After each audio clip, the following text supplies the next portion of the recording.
that he wore whenever he traveled or did any sort of public. He didn't wear it at fire scenes. This is his badge. It's pretty beat up. He wore it 24 hours a day, and this did go into fire scenes with him. This is that paw print you were telling me about. Before he was cremated, the company did his paw print, so I'd have that as a memento, which I think is really very nice, very touching.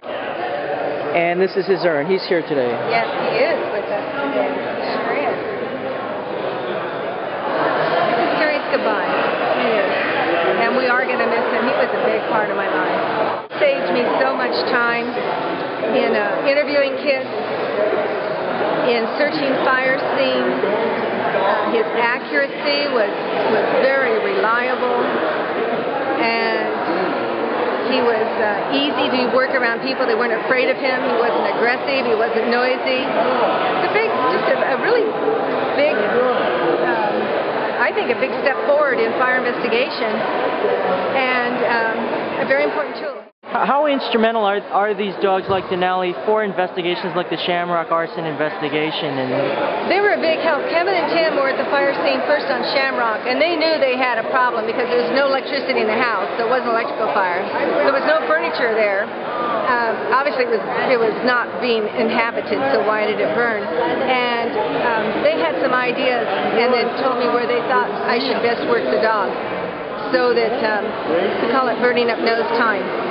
You want to work the dog in the area where you think you're going to find something first when they're really sharp and they haven't gotten tired. So Kevin and Tim set the scene up very nicely for me, and Denali just started knocking out. You can see all the alerts, just one after another, after another, after another in the house.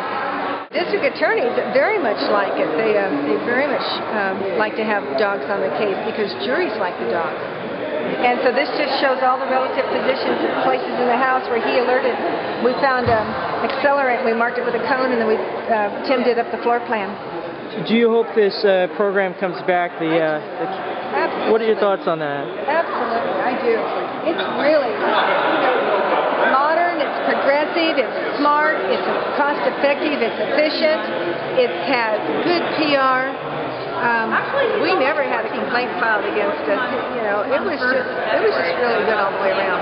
Very happy with it. His handler, Susan D'Antonio, who retired in 2009, was a great asset to the organization. For over 15 years we had this program, and Denali was the last of those. The first one was Newbie, and then Gator, and then Denali. And Denali, not only was he great at doing his job of sniffing out accelerants at fire scenes, and then being able to use that information on court cases, and in some cases be able to gain convictions or guilty pleas, which really helped it with the issue of arson in our community.